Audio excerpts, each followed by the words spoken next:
Hello everyone and welcome back to Smoothcomps Studio. My name is Rickard Carneborn. I am one of the founders of Smoothcomp.com, the world's biggest combat sports platform for organizers and fighters and coaches. I will be your host today, and via Skype I will be joined by our CEO Martin Johnson and also the man behind Beltchecker and Globetrotter, Christian Graugart. To give some context, Smoothcomp is an online platform for combat sports. Our software helps organizers set up events and run them and stream them using our streaming solution. Due to the current situation in the world right now with the coronavirus, we decided to reach out to some of our organizers. So during this week, we talked to Naga, we talked to Grappling Industries, etc.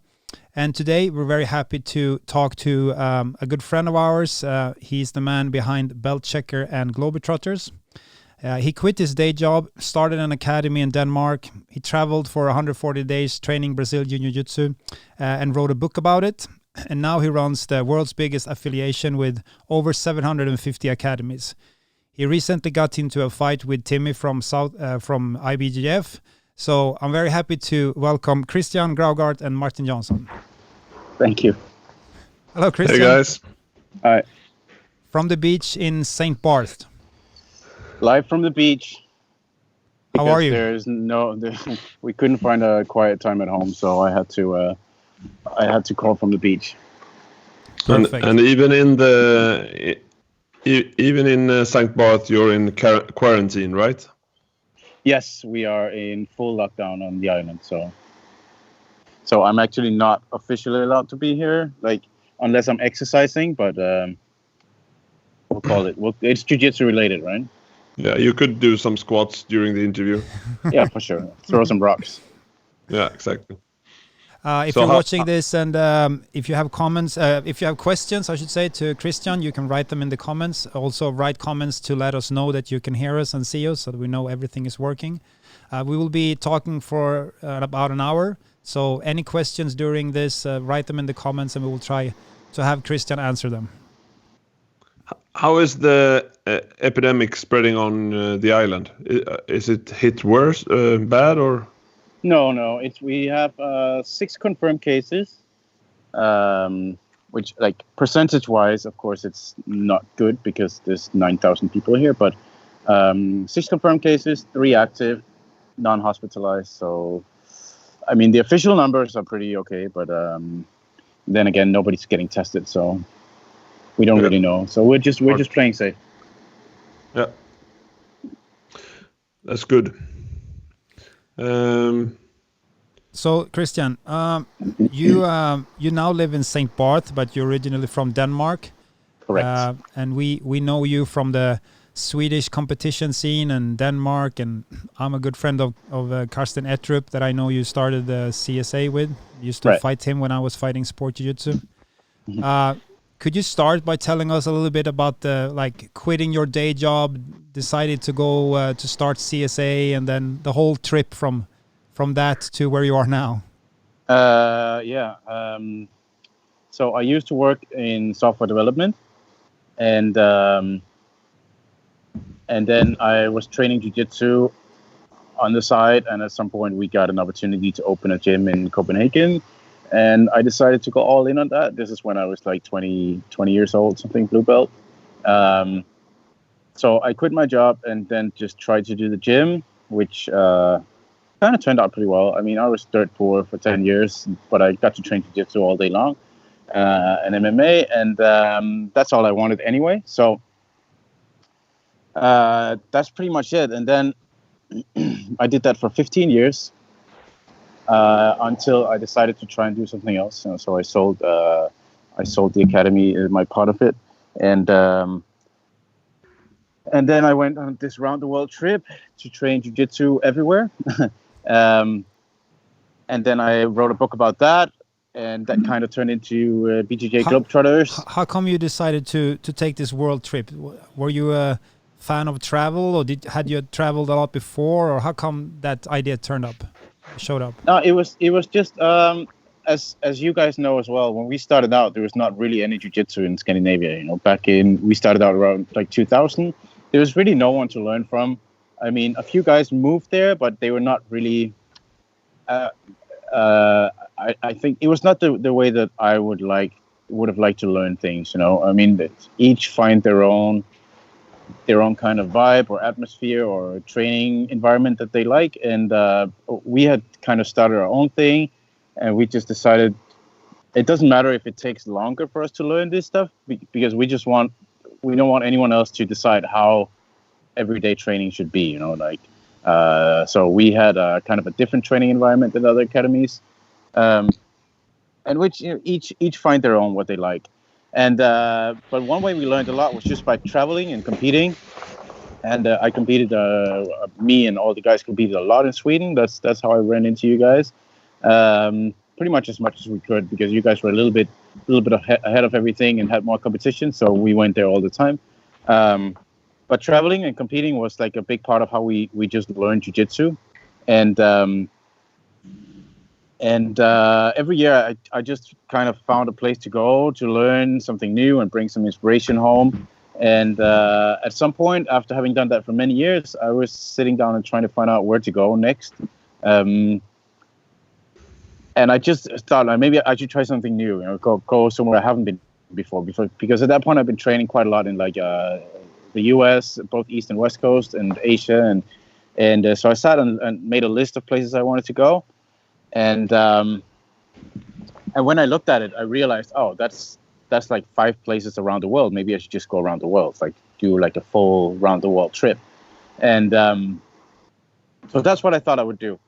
And then I thought, okay, while I'm at it, I might as well try to stop a few more places. So I just made like some public posts and asked people, hey, I'm going east for however long, I'm not sure. And then if anyone is on my route, let me know. I'll see if I can stop by and come in, and maybe I can teach a little bit and sleep on your couch or something.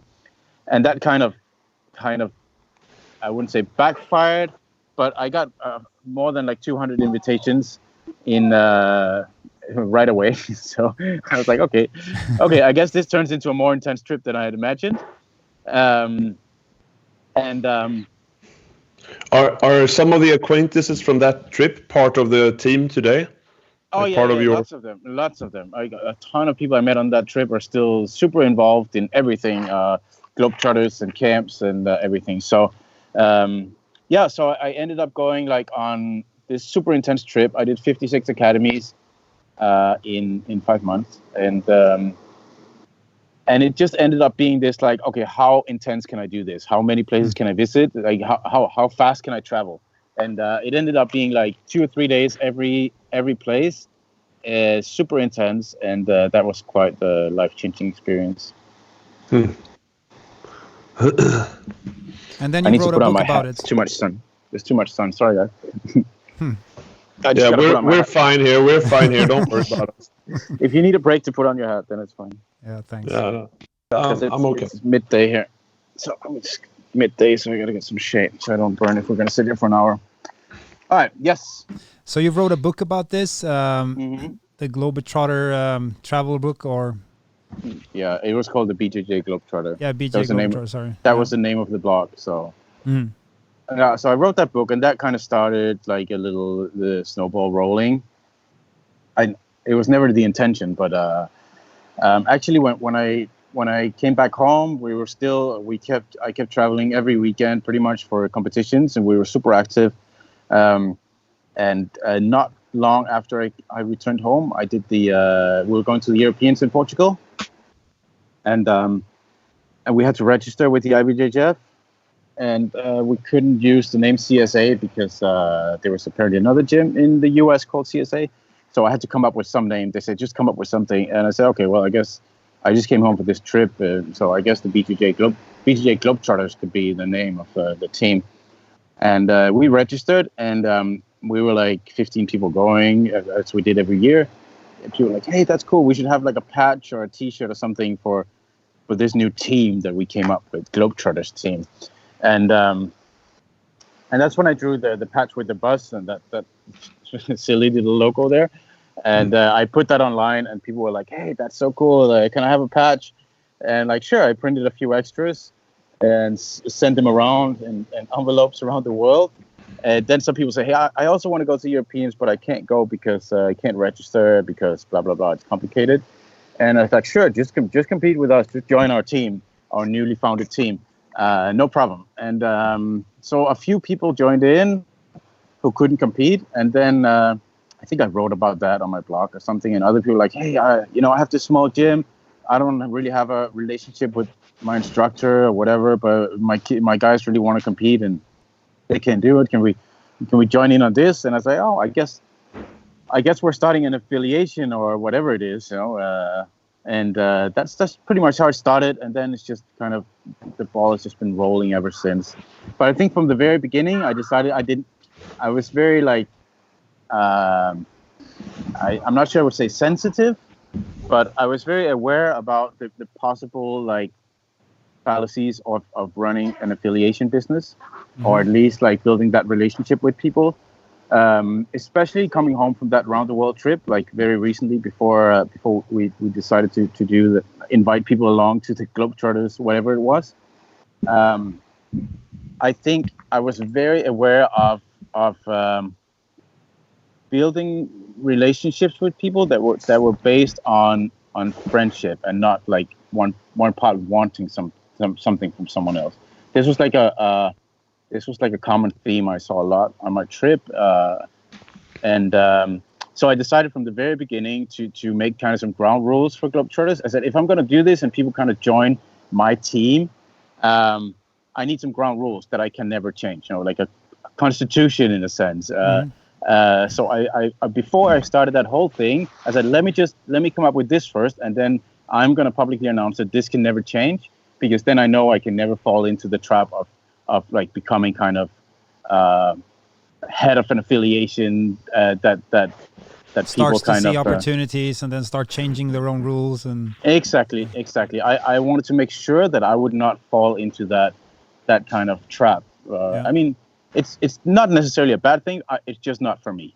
I didn't want to put myself on a pedestal. I didn't want people to kind of suck up to me or act different because they're like, oh, this is the head of the affiliation who is maybe promoting me or maybe promoting my instructor and all that stuff. And I really wanted to stay far out of that. So I made those ground rules to kind of make sure that everything would be kept in check, and it's been the same ever since. I see this big paradox when I see you. I see the Peter Pan situation about, always playful, never growing up. But then on the other hand, you create this amazing stuff that I know requires lots of attention to details and lots of organization. How do you make this meet within yourself? I have no idea. But I'm showing a pretty playful picture right now. You have some awesome pictures online. This is the Peter Pan. Playful. That's my backyard right there. It's very serious. I keep it. No. No, I don't know. I think maybe that's a role I like to take on. That I also enjoy it. I enjoy just doing fun and stupid things, like being silly. I always just enjoy being silly.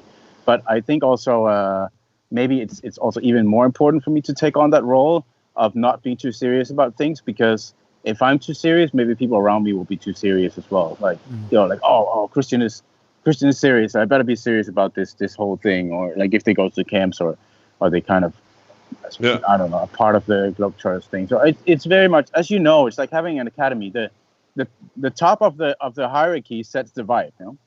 The instructor sets the vibe for the class always.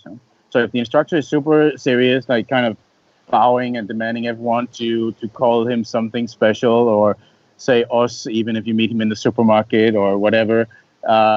If he's super serious, then you're gonna have like a super serious vibe there, But I just like something different. I always try to play nice music at training.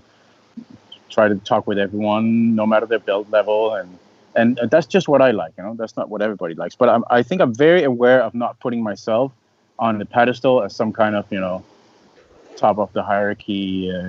As I said in a recent interview, I think this is also why I don't do belt promotions at all. I don't touch it for my own students, just because I kind of have to. But I don't want an affiliation where people sign up because they hope to be promoted. Because I don't think you can build an honest relationship with people if they really want something from you. Like I don't think that's a good way to build a relationship. And you see that in jiu-jitsu all the time. Is that people will stay in relationships or friendships or whatever you call it until they get something they want. Like people usually break up after black belt. There's a reason for that, right? Then they finally got what they want. So I'm very aware of not building relationships with people that's based on one part really wanting something from the other. I mean, as I said recently, I think my worst nightmare would be for the camps would be to show up at the camp and there's like 25 guys trying to buy me lunch all the time. That would be like horrible. I wouldn't be able to relax, and enjoy it. So I stay far away from that. That's also a good reason why at the Globetrotters camps I invite a lot of instructors, so I can kind of hide in the ocean of instructors. It's not, I don't put myself there in the poster as some kind of superstar, which I'm not anyway. So is it also? I mean, I totally agree with what you're saying, and I also like to create that vibe. And but sometimes I also feel that people kind of seek for somebody as a leader. Sometimes you need to be a leader. Sometimes you need to point with the whole hand to make people kind of do not as you want. But people sometimes seek leadership. Do you find that hard because you're now running a large affiliation? You run camps all over the world. There's a lot of things going on. Is that sometimes a bit hard to find the balance? Yes and no, because it's very human to want to belong to something. Like that's one of the most human instincts that we need. We want to be part of something, and this can be like part of a support a football club or whatever. Be part of. It could be military, it could be corporate, it could be jiu-jitsu. Humans are comfortable if they're part of something. And jiu-jitsu is a very easy thing to be part of that makes you feel comfortable, because you just kind of sign up and then you're immediately part of this hierarchy, this monkey tribe, where it talks to your instincts of tribal warfare, in a sense, like, this is my tribe and there's another tribe and we kind of fight, which is jiu-jitsu competitions. And what's really, I think, relaxing for humans and comforting is that there's a very clear hierarchy. Like, once you walk in the door, everybody's wearing a belt, in this case, like a visual indicator of exactly where they belong in this monkey group. And it's very comforting, okay, I'm a blue belt, but at least this guy's a 2-stripe blue belt. So if I lose him, it's not so bad. This is super comforting for humans, and humans want this more than anything else. They just want to be part of something. It's like religion, Religion is comforting because it's a sense of being held in someone's arms, and like, okay, if I belong to this, or if I put this patch on my back, or if I'm part of this military, this corporation, or whatever, this group or this football team, I feel like I'm part of something, and it's comforting. And individuals will have this to a larger or smaller extent. Some people crave it like crazy. That's like, and other people are not really that are work fine autonomously. But yeah, there are definitely some people who really, really crave leadership, and I run into them a lot, especially when I had an academy. When I was teaching jiu-jitsu as a business, and we had a lot of people walk through the door, and this was kind of a challenge. But on the other hand, it was not. I'm not going to change myself. And if someone wants me to be more of their mentor or life coach or whatever, they will just end up going to somewhere else, because I'm not going to take that role, because I don't think it's healthy to take that role for myself. It would be very easy, and that is a very easy trap to fall into. I think it's not necessarily a bad thing, I said, but for me, it's I stay away from it like it's fire, and it would be very easy to fall into that trap and start to build like a cult of personality around yourself. But when these people have shown up for my academy, and they really want show me the way, lead me, be my master and stuff. Like, they don't say it directly, but we as, some of them have. We as instructors, we know that these people will show up, and I mean, it's not. I don't blame them. It's human, and some people need it more than others. But I just make a conscious decision to not take on that role. I don't take on that role. I just stick to who I am, and then they can hang around or not. But I'm not going to be their life coach. What would you say makes martial arts different from other sports? Good and bad differences? Like, what's the pros to martial arts compared to soccer or whatever? And what would you say the con is? In regards to this, what you were talking about, of course. I haven't been involved in much other sports, so it's hard to say or hard to judge that. I don't know. Maybe especially in like jiu-jitsu, there's more focus on like lineage and affiliation and like hierarchy and all this stuff, which I think is not healthy. For it can be healthy for some people. It is not necessarily a bad thing if you see it for what it is. But I think definitely that can create some very unhealthy situations for people. I don't think there's the same focus on that in like football. Like, do you know your football lineage if you go play football? Like, I don't know. Who's your football coach's coach to coach? How do you trace yourself back to the first football game in England? It's like, yeah. Did he invent a diet that you have to follow? You're like, come on. I agree. I mean, we laugh at it because it's so silly. But if you talk about all this jiu-jitsu stuff and you just replace the word jiu-jitsu with tennis, then it's like, this is the silliest fucking thing ever. Oh, you put stripes on your tennis like racket according to how good you are, and then your tennis coach will give you stripes on your tennis racket for every 3 years you've been playing. It's kind of silly, Yeah. And what's your tennis silly finish? now. But exactly. It's We're super silly. And as I said, there's a test I usually say, like, if you can sit at the family dinner table and you can tell your grandmother about this and she thinks it's cool, then it's real.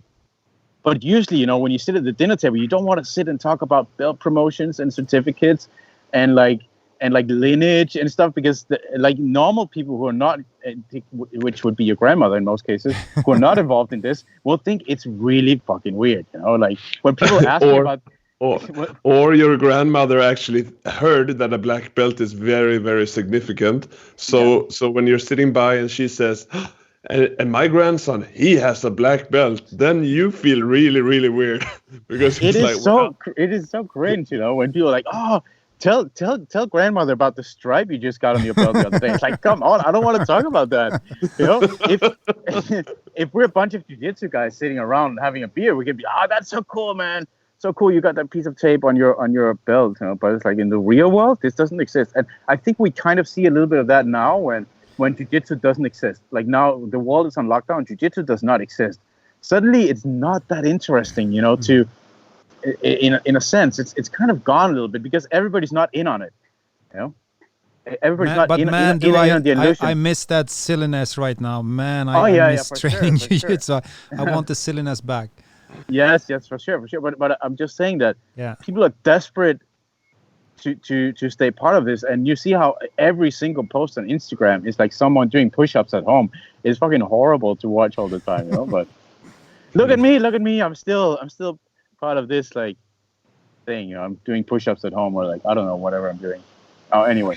Talking about lineage and stripes and stuff like that. You recently was on Behind Everyone's Lips, or on everyone's lips, when you put out Beltchecker.com. Tell us more about Beltchecker.com and the reactions and the small altercation with the IBJJF. Yeah, I'm not sure there is a connection with that, but there might be. Who knows? Maybe. Yeah. Well, Beltchecker first. It was just a project. I try to create things all the time. That's kind of my thing. I do a workshop on this at the camps called Create Something, which is just about creating things just for the sake of creating things. And one of the projects that I kind of came up with through this framework, or whatever you want to call it, is I thought I would make a website. It was kind of an idea that's been floating around for a long time in my mind, like more than a year, definitely, maybe a few years. Even thinking back, I registered a domain name like 7 years ago, bjj.eu, where I thought of doing like an automatically populating list of like belt grades in Europe, but it never kind of materialized. And then recently I started doing some other things, and I was like, I'm going to take this up again. And I had a conversation with someone about this idea because we because we've been at the Globetrotters camps now and then, and it's actually incredibly rare, but now and then we will evaluate someone for a belt promotion.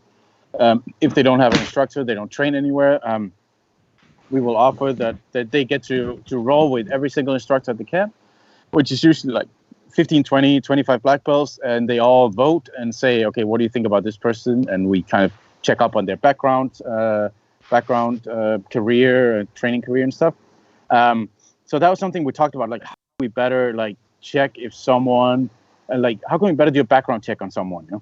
And then also we, for since the beginning with Globetrotters, we've been since we had this team registered with the IBJJF, we said, okay, every member of Globetrotters can of course compete for us at IBJJF if they want, like any other affiliation. So we've been signing forms for people to let them compete. We had hundreds of people compete at the IBJJF throughout the years, and also this was kind of a lot of work because I pay there's a person working for us, and she spends a lot of hours on this and on kind of doing background checks on people. If they say, okay, can I compete with you as a pro belt, then she will kind of figure out who's their coach and who promoted them and contact them and kind of check up on things. And recently we did like if you were to compete with Globetrotters as a black belt, we need like 5 black belts to confirm that you're a black belt, like with their Facebook profiles and the public profiles, and there's just a lot of work going into this. And I thought, and this was also part of it, like how can I make her life easier, and also free more time for her to do something else, because she's spending a lot of time on this, and we don't charge anything for people to sign up for us, but I pay her full time. So it was like a combination of many of these things, and then at some point I was like, okay, I was getting a little bit back into programming, and I thought I wanted to do some kind of project, and I started scribbling down on a piece of paper kind of the concept of this, and I definitely spent like a few months, just like most of the summer, just thinking it through, like how the whole voting system would work, and because it's kind of complex to keep that to figure out how it was supposed to work before I started working on it. And then it's like I just got to work and I started coding that, and I had a small group of beta testers for like a month or something. Christian, sorry. While you talk, I will share my screen so people can see Beltchecker. So you can, I don't know if you can see it on your phone, but I will just I'm going to share my screen here.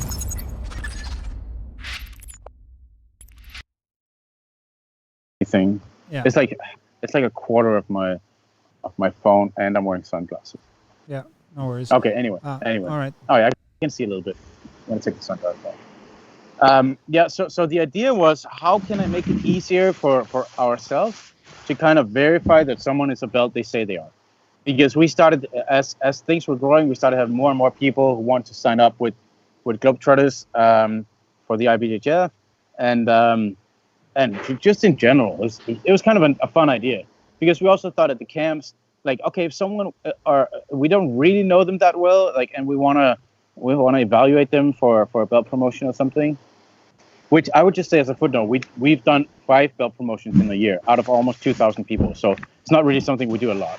But anyway, so I thought I'll do kind of this belt checker system where it's based on votes. So verified people can vote to verify other people, and the system is fairly simple. The higher your belt rank, the higher your verified belt rank, the more points you have to vote with. So if you're a white belt, you vote with 0 points. You can still vote, but your vote is worth 0 points, and so forth. If you're a blue belt, it's like 5 points. Purple, it's like 200. It's like 20, and so on. Brown belt 50, and black belt 100.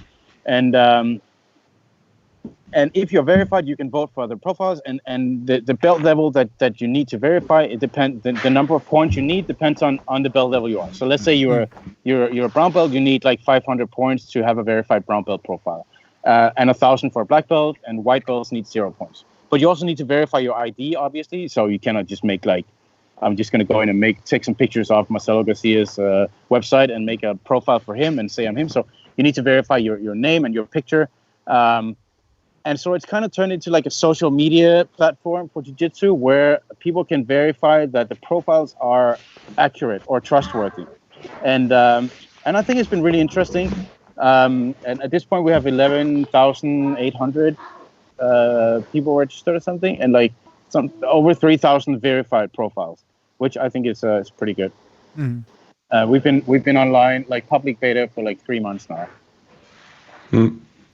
And we actually contacted you some while ago, and we're very happy to announce today, or we actually announced it yesterday, but it's nice to be able to do it here together with you, that we have made an API between Beltchecker and Smoothcomp, right? Mm-hmm.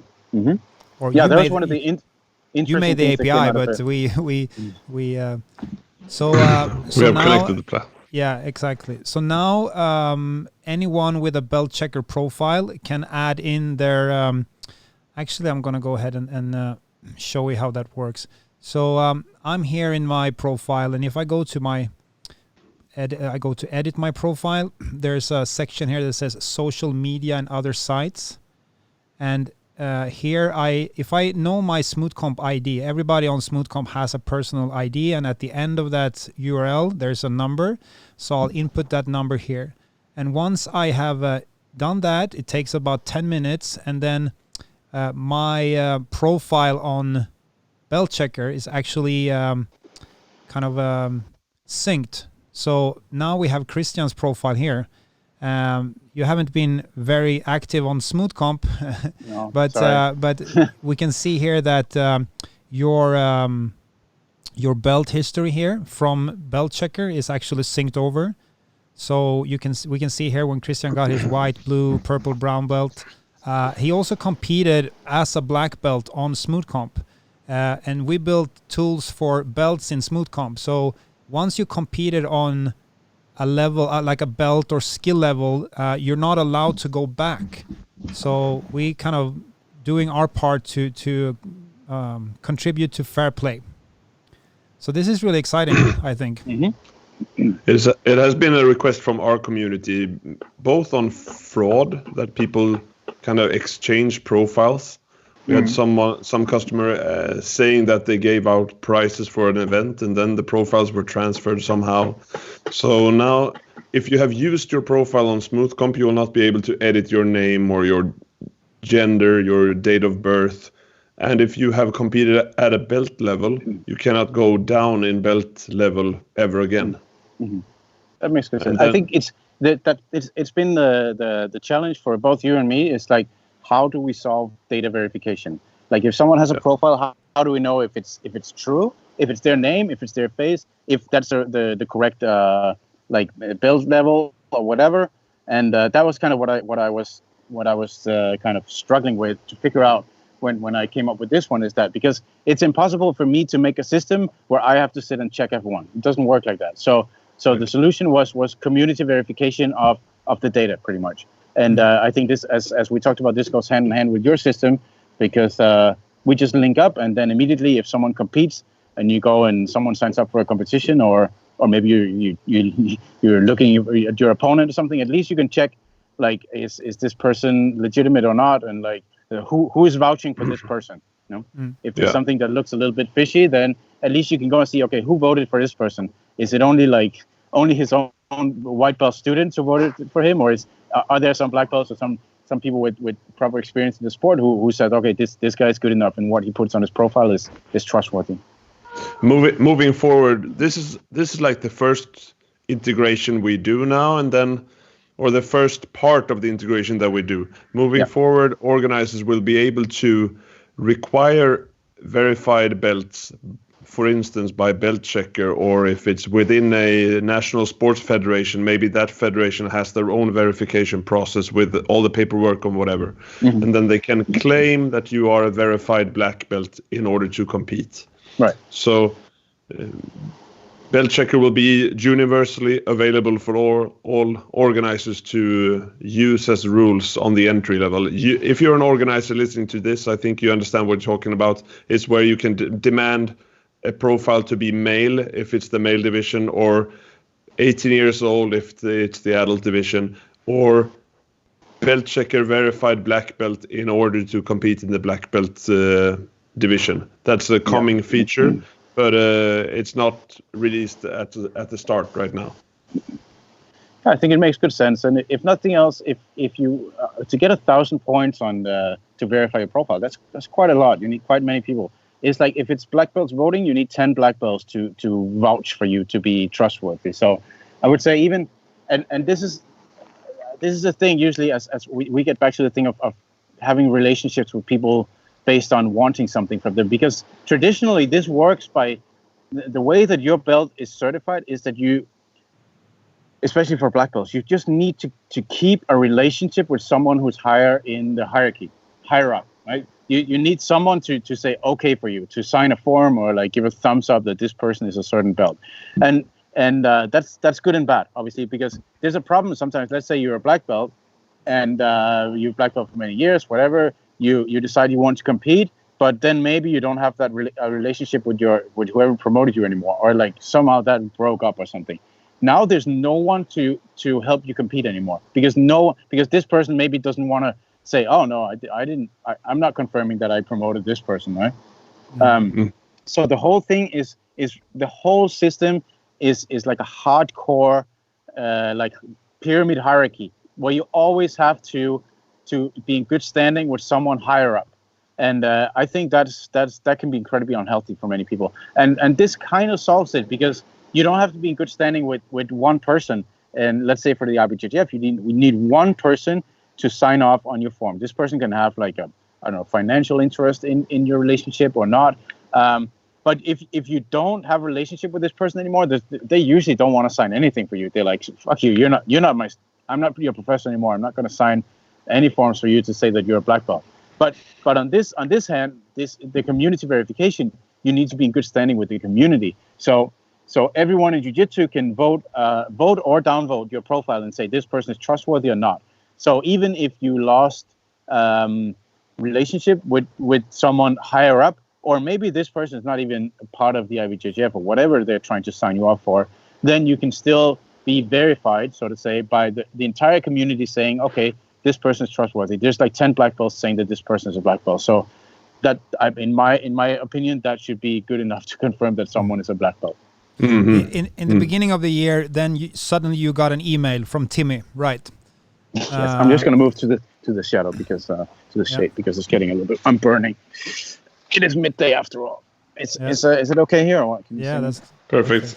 Okay. So you got the email from Timmy. Yes. Tell us how that felt, and what it was from IBJJF telling you that Globetrotters was no longer allowed to compete as an affiliation. Right.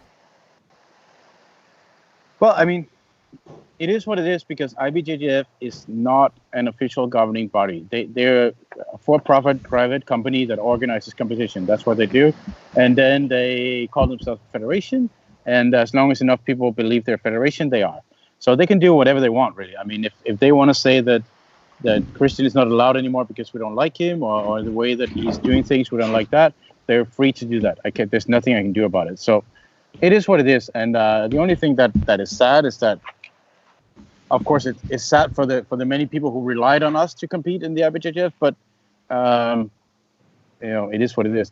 There's a lot of other competitions out there. So, have you heard anything else from them? I mean, we all saw the email, and then we saw your response, and then there were some back and forth. No, not back and forth. There were like a lot of the internet was reacting. But have you heard anything else from them after that? No, I never have got it. I think I emailed them like 4 or 5 times. Mm-hmm. Very nicely and polite, and like let's maybe talk about this. Because he wrote that if you have any questions, please let us know. And I said, okay, I have some questions. Why is this different than any other affiliation, apart from people don't pay me to do this, and I'll take anyone on board. Apart from that, there's not really much difference between my affiliation, if you want to call it an affiliation, and anyone else.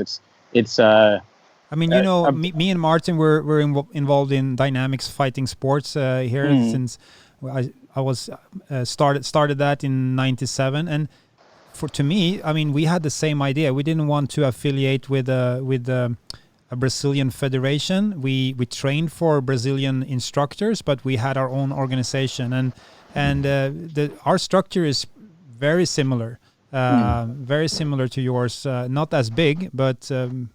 I mean, it's a very decentralized organization, very low cost, and then we promote students. The money goes back to the team with scholarships and stuff. So it's. I was gonna take it from there. Yeah, I was gonna take it from there, Christian, because not letting the IBF stay in charge over who is considered to be credible in jiu-jitsu is kind of like Beltchecker's idea. And here's my son looking in the camera. Sorry. Hi. And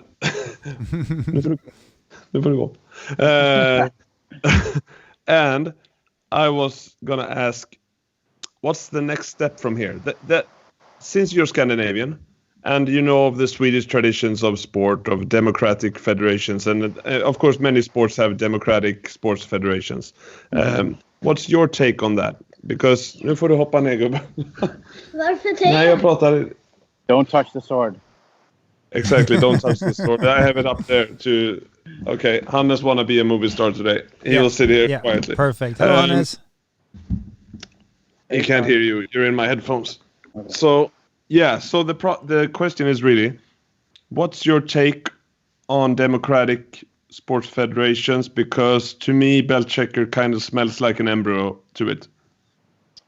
I don't know.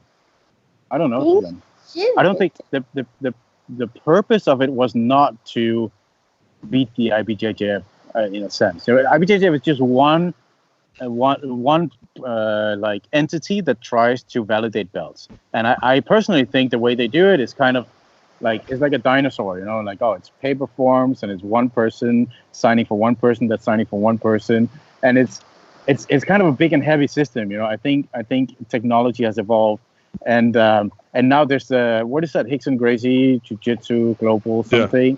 They're doing the exact same thing.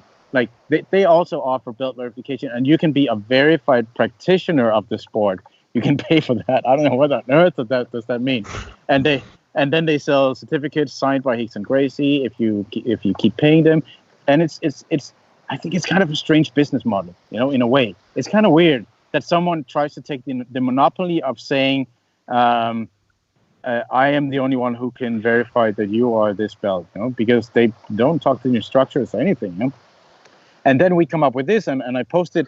I remember, I think this IBJJF thing happened shortly after I posted on the members of BJJ Globetrotters group to say, okay, usually if someone is a member of Globetrotters and they want to compete with the IBJJF, usually we ask that 5 black belts on Facebook message us and confirm that. But now we build this system, so it's kind of automatic. You sign up for Beltchecker and you just need to be verified there, meaning that 10 black belts need to approve that you're a black belt, and then we're going to say, okay, if you're good to go there, then we've done our work and research, and we will be happy to help you compete for Globetrotters. And I think after I posted that, I posted like, as usual, we will be happy to help all our members compete. You just need to be verified on this side. And then it only took like a day or something, and they said, oh, by the way, you're suspended. And I haven't heard. That's the only email I ever got from them in 7-8 years of doing this. So you could think there's some kind of connection there, because obviously their business is also belt verification. That's a huge part of their business, right? And especially for black belts, that must be something they're making a bit of money on. Of course, it's peanuts compared to their enormous and very impressive competition business. But on the other hand, to arrange competitions worldwide is an expensive venture compared to verifying belts. I mean, hats off to them. They have built an amazing and very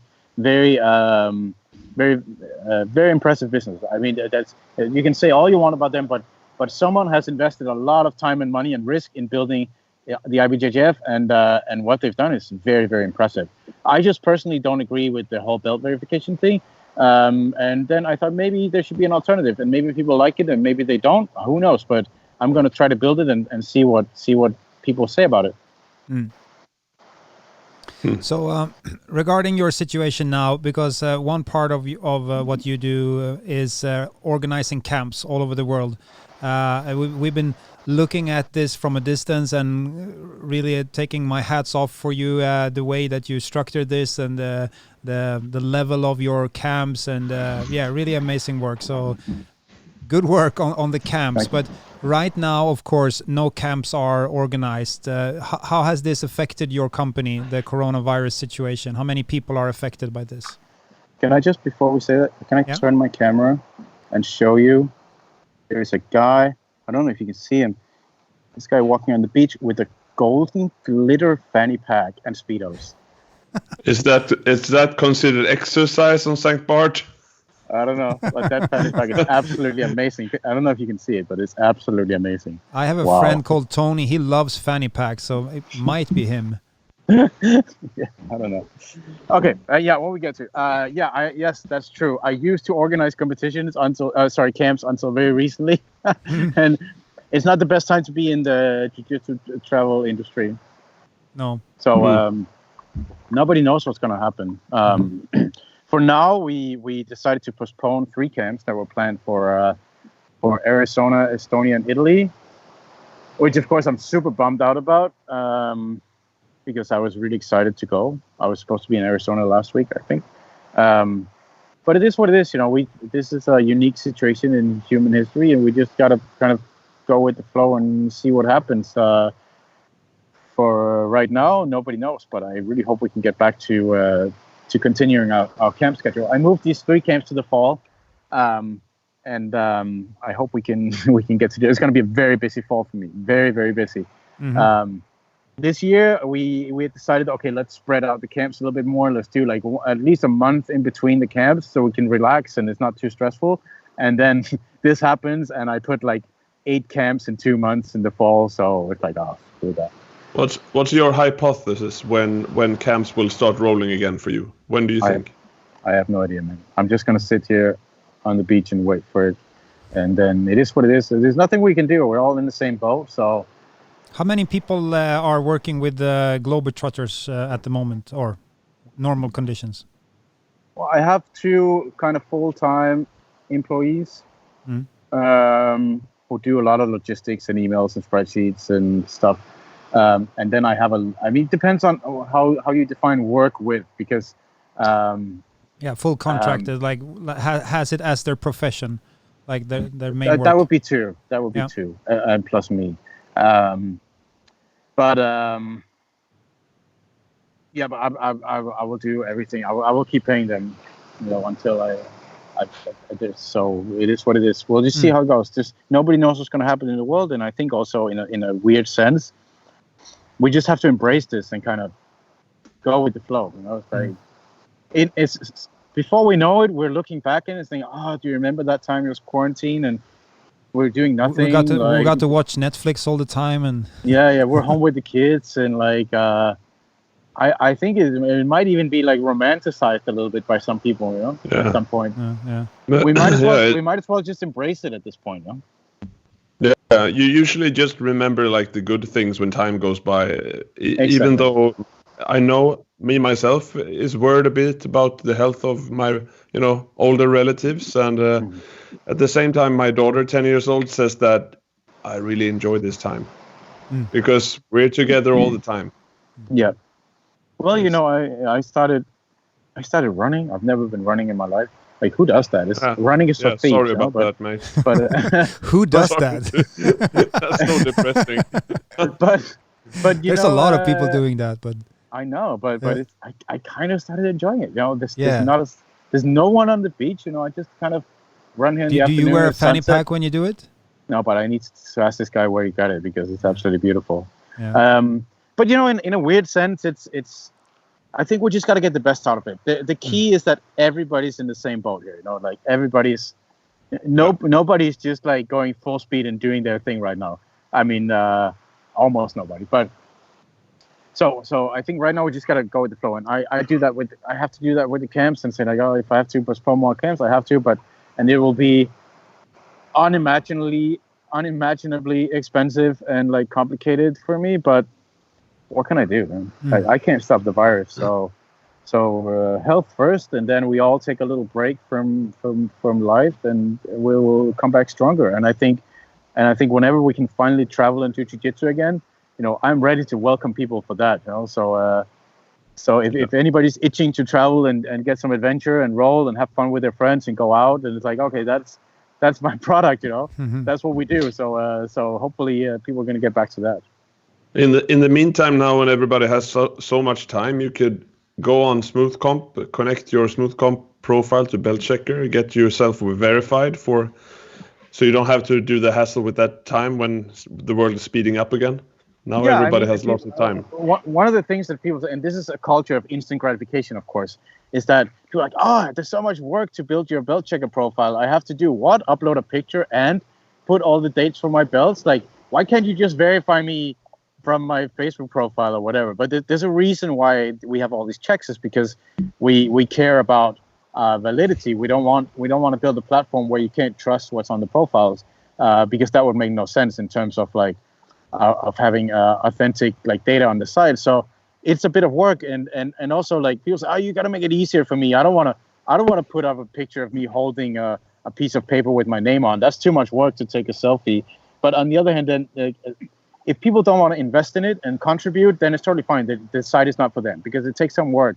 But this might be the time to put in that work and build your profile. And you can put everything on your Beltchecker profile, like your entire career, every single match and medal and belt and everything. Now we just released like training history, so you can log all your training and see analytics and statistics about that. And academies can register all the members and enter the schedule, and they can once training starts again, they can log attendance for all the members and see statistics of how often people train and how many times they've been training since the last belt promotion and all this stuff. But it is a bit of work, and people say, oh, I don't want to do it. But on the other hand, it's like, if you don't want to contribute, then the site is not for you. This is not an instant gratification social media platform. It's you have to put in a little bit of work, and then you also get the reward. And it's funny that jiu-jitsu people say that. Oh, I don't want to put in the work. I just want instant everything to be ready for me. But yep, that's funny, because it's kind of the opposite of what jiu-jitsu is. So yeah, we spoke to other organizers during this week, and asked for advice to what to do in a situation like this. And so David Agusi from Grappling Industries, he spent a lot of time trying to learn rules for his company and about tax regulations, and like really putting in a lot of time right now in learning new skills. And I spoke to Kit Dale, Australian fighter. He comes to train with us a lot, and he's like really isolated right now. He's in California, but he also gave the advice, like, just learn something new and spend a lot of time doing it, and that's the only way to get better. So yeah, go to beltchecker.com and connect your Smoothcomp profile. That's a good start. Yeah, there's something to do, right? That's gonna keep you busy for a few hours. Yeah. But yeah, definitely, like this is a special time where you can do stuff that you don't usually have time for, right? Read books or learn something. This is we have this Facebook group from our camp workshop. The Facebook group is called Create Something as well. It's a really interesting community of people who just kind of do things, and there's some really funny projects. And especially now when everybody's on lockdown, is the things that people do and create right now is just absolutely silly. But I highly recommend checking that group out. There's a lot of funny things, everything from board games to like building a chicken house or whatever you call it, and like making your own soap, or like learning salsa, or like there's really some interesting things there. We got a question here, Martin, from Noah Nilsson. He asked, are Nordic Open going to happen and Swedish Open? So Nordic Open, that's my event. It was supposed to happen in March. It's been postponed. We're trying to find a new date. And Swedish Open is in November. Correct, Martin? So yes, it's a bit far away to start canceling or planning to cancel it or whatever. In my worst case scenario that I make up for my business or our business, my daily work or whatever, I see about like a 3-month really bad period as one scenario, and the other scenario is as extreme as a 6-month really bad period. But my gut feeling tells me that the societies will start open up sometime early summer. Yeah. But, or it's going to be a year and a half until there's a vaccine. We might as well brace ourselves for that opportunity. You know? I hear you out. I think the pandemic could be as bad as you say for a very long time, but I don't think that the societies will be how do you say, have the stamina enough to do a shutdown for that long period of time. No. I think if the pandemic is here to stay, then people will start to live their lives with it. After a while. As more people get infected, then hopefully they also get immune, and then you can, if you had it, then you can start like doing a bit of things again. Although there's no data on it yet, but hopefully that's the case. I hope I've had it. I don't know. I hope I've had it already, so it's kind of over. Yeah. All right, Christian. We know that you've taken time away from your family, so we're very happy that you took the time to talk to us for this long. Oh, my We've pleasure. been talking for an hour, and once again, we're very excited about this cooperation between Beltchecker and Smoothcomp. So if you're seeing this, go check it out. Would be nice to see all the users on the platform go ahead and support this project with the verification, and we'll keep working on the implementation, right? So other ideas are to be able to import your Smoothcomp competition results directly onto your Beltchecker profile, because right now you have to manually enter them, right? So you can enter, people can pretty much enter anything, but they still need it verified by the community. But once we have the verified results from Smoothcomp, you can import them, and then it'll have a little stamp saying this competition result is verified by Smoothcomp. So everybody knows that this is a trustworthy result, competition history. Yeah. There are some ideas and some stuff to take care of over the time. Yeah. Oh yeah, for sure. Perfect. Lots of ideas. Lots of ideas, always. Yeah. All right, we're going to end it by there. If you're watching this, thanks a lot for watching. And this has been an intense interview week. And Christian was like this week's last guest. So thank you, Christian. And then, pleasure. Let's see if we how long the pandemic is going on. We'll do a new interview round. So, but once again, thanks, Christian, and thanks, Martin, and have a nice weekend. You too. Thank you, guys. Again. All right. Take care. Thank you so much. Everything. All right. Yeah. Bye. Bye.